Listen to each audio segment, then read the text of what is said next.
नमस्कार, मैं हूं सत्यपाल और आप देख रहे हैं CWB Hindi news. Haryana panchayat election update. Haryana panchayat चुनाव में देरी के ये है मुख्य कारण। पंचायत विभाग के सामने है चुनौती। हरियाणा के अंदर पंचायत चुनाव को लेकर गेंद इस वक्त विकास एवं पंचायत विभाग के पाले में है। पंचायत विभाग PPP यानी परिवार पहचान पत्र के माध्यम से BC-A वर्ग की आबादी का ब्यौरा जुटाने में लगा हुआ है, जो अभी भी नहीं हो सका है। यह ब्यौरा तैयार होने के बाद ही BC-A की आबादी की तस्वीर साफ होगी। पंचायत विभाग इस ब्यौरे को जुटाने में मशक्कत में है। इसके तैयार होते ही BC-A की सीटों की तस्वीर पूरी तरह से साफ हो जाएगी। बाद में सीटों को लेकर ड्रा की प्रक्रिया आगे जारी रहेगी। पंचायत चुनाव में अभी और वक्त लगेगा। प्रक्रिया में समय लग जाने के कारण मामला अक्टूबर या नवंबर तक टल जाने की प्रबल संभावनाएं दिखाई दे रही हैं। हरियाणा को मिल सकता है एक और नया हाईवे का तोहफा। NHAI कर रहा है 2 विकल्पों को लेकर सर्वे। हरियाणा में चरखी दादरी क्षेत्र के लोगों को जल्द ही राष्ट्रीय राजमार्ग की सुविधा मिल सकती है। प्राधिकरण की ओर से झज्जर से दादरी और लोहारू तक के लिए सड़क के लिए सर्वे का काम चल रहा है। भारतीय राजमार्ग प्राधिकरण द्वारा इस कार्य के लिए 2 अलग अलग विकल्प पर कार्य किया जा रहा है, जिसके अनुसार वर्तमान में झज्जर दादरी रोड का चौड़ीकरण किया जाएगा। साथ ही एक नए सड़क मार्ग के लिए भी अलग से सर्वे किया जा रहा है। महेंद्रगढ़ जिले के नारनौल स्थित ढोसे के पहाड़ पर बनेगा पर्यटन केंद्र। विधायक अभय सिंह यादव ने केंद्रीय पर्यटन राज्य मंत्री से की मुलाकात। ढोसे के पहाड़ पर पर्यटन केंद्र स्थापित करने के संदर्भ में गत बृहस्पतिवार को नांगल चौधरी के विधायक डॉक्टर अभय सिंह यादव ने केंद्रीय पर्यटन राज्य मंत्री श्री किशन रेड्डी से उनके कार्यालय में मुलाकात की। इस संदर्भ में मुख्यमंत्री मनोहर लाल ढोसे के पहाड़ का दौरा भी कर चुके हैं तथा इसको एक पर्यटन केंद्र के रूप में विकसित करने की घोषणा कर चुके हैं। डॉक्टर यादव ने बताया कि इस पर्यटन केंद्र पर अनेक साहसिक खेल जैसे कि paragliding, para jumping, rock climbing इत्यादि के साथ साथ प्राकृतिक चिकित्सा केंद्र एवं स्वास्थ्य लाभ केंद्र स्थापित करने की योजना है।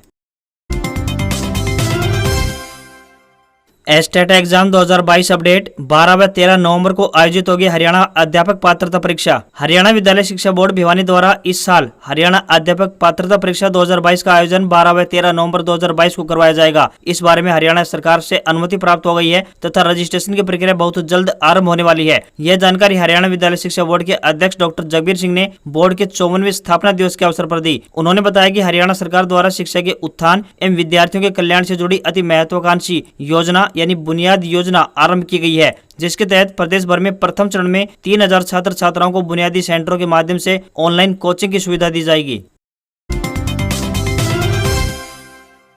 आढ़तियों को अब लाइसेंस नवीनीकरण में नहीं आएगी दिक्कत, प्रक्रिया हुई ऑनलाइन। मार्केटिंग बोर्ड ने जारी किया पत्र। अनाज मंडी में आढ़तियों को लाइसेंस नवीनीकरण में वर्षों से आ रही परेशानियों के निवारण के लिए भारतीय व्यापार मंडल हरियाणा द्वारा किए गए प्रयास रंग लाए हैं। हरियाणा राज्य कृषि विपणन बोर्ड द्वारा इस संबंध में चिट्ठी जारी कर दी गई है। अनाज मंडियों में कई वर्षों से आढ़तियों को लाइसेंस नवीनीकरण में विभिन्न दिक्कतें आ रही थी, जिसके लिए सरकार ने एक पोर्टल बनाकर सरलीकरण कर दिया है। अब मंडी में आढ़त का काम करने के लिए लाइसेंस इसी पोर्टल के माध्यम से बनवाया जाएगा। लाइसेंस समय से नवीनीकरण करने के लिए ऑनलाइन फीस भरते ही लाइसेंस अपने आप नवीनीकरण हो जाएगा। इसके लिए अब मार्केट कमेटी कार्यालय जाने की कोई आवश्यकता नहीं रहेगी। हरियाणा में केजरीवाल बोले, मैं भारत को दुनिया का नंबर 1 देश बनाने के लिए दिल्ली से निकला हूं। आम आदमी पार्टी के राष्ट्रीय संयोजक अरविंद केजरीवाल ने पंजाब के CM भगवंत मान के साथ मेक इंडिया नंबर 1 कैंपेन के तहत हरियाणा के आदमपुर में तिरंगा यात्रा निकाली और उसके बाद एक जनसभा को संबोधित किया। इस दौरान उन्होंने कहा कि आदमपुर उपचुनाव में जीत 2024 में हरियाणा में आपकी सरकार बनाने का द्वार खोलेगी। यह उपचुनाव हरियाणा विधानसभा चुनाव का ट्रेलर होगा। आदमपुर हमारा गेट होगा और उस गेट के जरिए आम आदमी पार्टी 2024 में हरियाणा में सरकार बनाएगी। खट्टर सरकार रोज सरकारी स्कूल बंद कर रही है। सरकारी स्कूल बंद कर देंगे तो गरीब का बच्चा कहां जाएगा। हमें सरकारी स्कूलों को बंद नहीं करने हैं, बल्कि और बढ़ाने के लिए उनको शानदार भी बनाने हैं। केजरीवाल ने कहा कि मैं भारत को दुनिया का नंबर 1 देश बनाने के लिए दिल्ली से निकला हूं और पूरे देश में जाऊंगा। वहीं पंजाब के CM सरदार भगवंत मान ने जनसभा को संबोधित करते हुए कहा कि आदमपुर के लोगों का प्यार देखकर इस बात का अंदाजा सहज ही लग सकता है कि आदमपुर के लोग कुछ तो नया करने वाले हैं। Haryana panchayat election update. पिछड़ा वर्ग A को आरक्षण देने पर हाईकोर्ट ने हरियाणा सरकार से मांगा जवाब। हरियाणा सरकार के पंचायत चुनाव में पिछड़ा वर्ग A को दिए गए आरक्षण के फैसले को पंजाब एवं हरियाणा हाईकोर्ट में चुनौती दी गई है। हाईकोर्ट के चीफ जस्टिस रविशंकर झा व जस्टिस अरुण पल्ली पर आधारित बेंच ने हरियाणा सरकार को इस मामले में नोटिस जारी कर जवाब देने का आदेश दिया है। सुनवाई के दौरान कोर्ट ने सवाल किया कि पंचायत चुनाव में आरक्षण की एक याचिका हाईकोर्ट में पहले से ही विचाराधीन है, तो यह याचिका क्या है। इस पर याचिका वकील ने कोर्ट को बताया कि इस याचिका में पंचायत चुनाव में पिछड़ा पिछड़ा वर्ग ए के लिए हरियाणा पंचायती राज संशोधन अध्यादेश 2022 लागू किया गया है, जो कि भेदभावपूर्ण है और असंवैधानिक है। पूरी तरह से भेदभावपूर्ण है, इसलिए इसे रद्द करने की मांग की गई है। हरियाणा में सस्ती मिलेंगी दवाइयां, खोले जाएंगे प्रधानमंत्री जन औषधि केंद्र, नशा मुक्ति केंद्रों के लिए भी होगा सर्वे। हरियाणा के मुख्यमंत्री मनोहर लाल ने स्वास्थ्य विभाग के अधिकारियों को निर्देश दिए हैं कि वे प्रदेश में नशा मुक्ति केंद्र खोलने से संबंधित एक सर्वे करवाया जाए, जिससे यह पता लग सके कि आज के समय में किस जिले में कितने नशा मुक्ति केंद्र खोलने की आवश्यकता है। उन्होंने कहा कि नशा आज समाज के लिए गंभीर विषय बन चुका है, जिस पर तुरंत लगाम लगाने की आवश्यकता है। इस कार्य में बिल्कुल भी ढिलाई नहीं बरती जानी चाहिए। सभी अधिकारी गंभीरता से अपने कर्तव्यों का निर्वहन करें। प्रदेश में लोगों को सस्ती दवाई उपलब्ध करवाने के उद्देश्य से प्रधानमंत्री जन औषधि केंद्र खोलने के संबंध में मुख्यमंत्री ने कहा कि जिला उपायुक्त सीएमओ को निर्देश जारी करें कि वे अपने अपने जिलों में अध्ययन कर यह पता लगाएं कि किन किन स्थानों पर प्रधानमंत्री जन औषधि केंद्र खोलने की आवश्यकता है। इस अध्ययन के बाद आवश्यकता अनुसार प्रधानमंत्री जन औषधि केंद्र स्थापित किए जाएंगे। आमजन, विशेष तौर पर जहां मरीजों की संख्या ज्यादा है, ऐसे स्थानों पर इस प्रकार के केंद्र खोले जाने चाहिए ताकि लोगों को सस्ती दरों पर दवाइयां उपलब्ध हो सकें।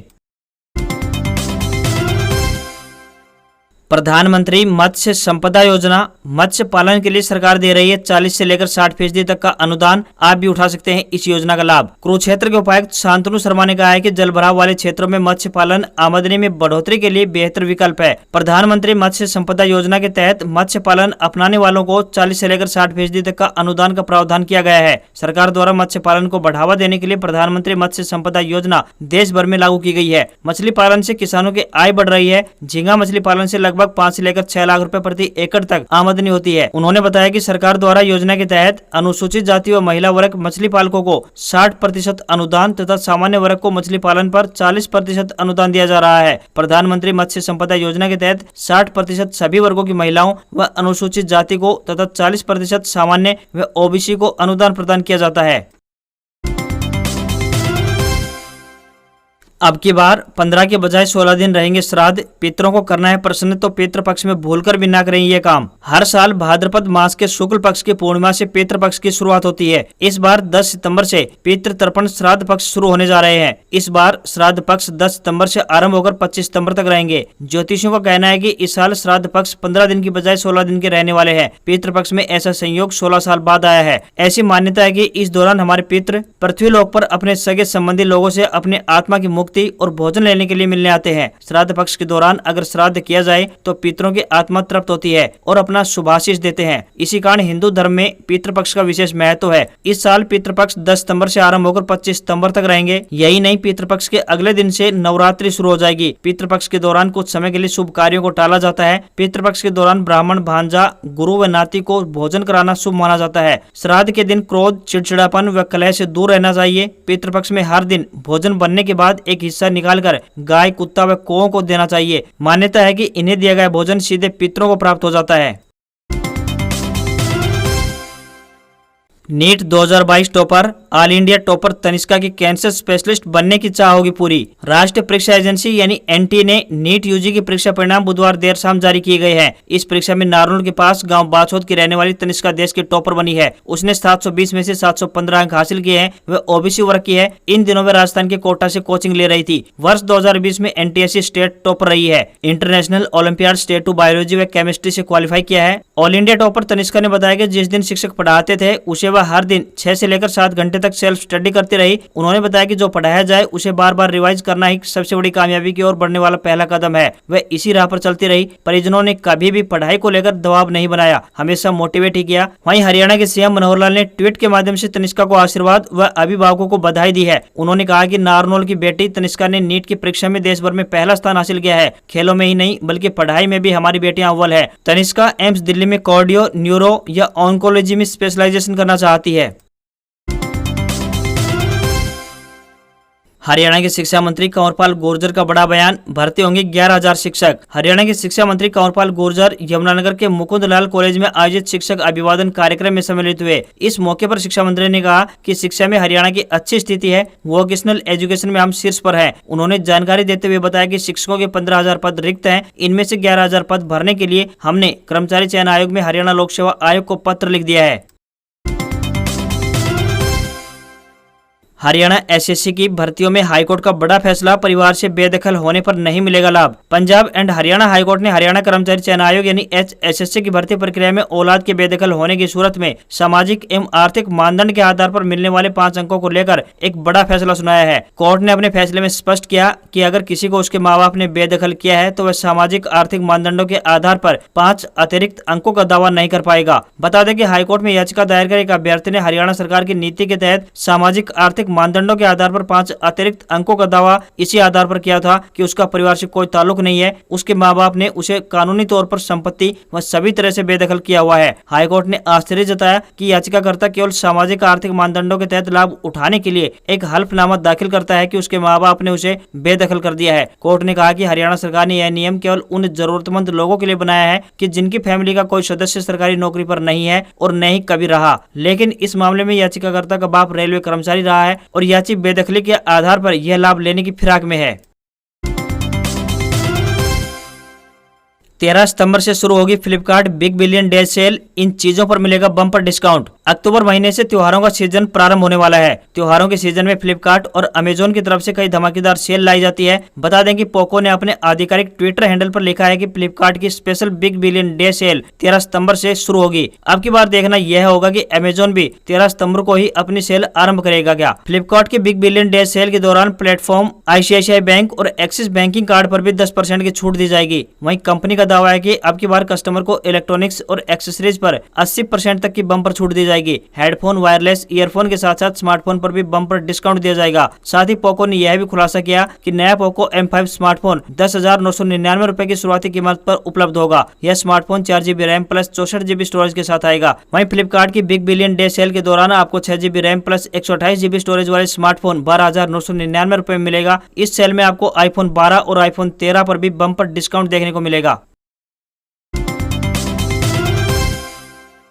पीएम ने किया सेंट्रल विस्टा एवेन्यू का उद्घाटन। मोदी बोले, गुलामी का प्रतीक राजपथ अब कर्तव्य पथ बन गया, हम कल के तस्वीर में नए रंग भर रहे। प्रधानमंत्री नरेंद्र मोदी ने गुरुवार शाम 8 बजे इंडिया गेट के सामने कर्तव्य पथ का उद्घाटन किया। वे शाम 7 बजे कर्तव्य पथ पर पहुंचे। सबसे पहले उन्होंने नेताजी सुभाष चंद्र बोस की प्रतिमा का अनावरण किया। 19 महीने तक लगातार चले काम के बाद सेंट्रल विस्टा एवेन्यू बनकर तैयार हुआ है। पीएम मोदी ने कहा, आजादी के अमृत महोत्सव में देश को आज एक नई प्रेरणा मिली है, नई ऊर्जा मिली है। आज हम गुजरे हुए कल को छोड़कर आने वाली कल की तस्वीर में नए रंग भर रहे हैं। आज जो हर तरफ ये नई आभा दिख रही है वो नए भारत की आत्मविश्वास की आभा है। उन्होंने कहा कि गुलामी का प्रतीक किंग्सवे यानी राजपथ आज से इतिहास की बात हो गया है, हमेशा के लिए मिट गया है। आज कर्तव्य पथ के रूप में नए इतिहास का सृजन हुआ है। मैं सभी देशवासियों को आजादी के इस अमृत काल में गुलामी की एक और पहचान से मुक्ति के लिए बहुत बहुत बधाई देता हूँ। आज खबरों में बस इतना ही। देखते रहिए CWB हिंदी न्यूज। नमस्कार।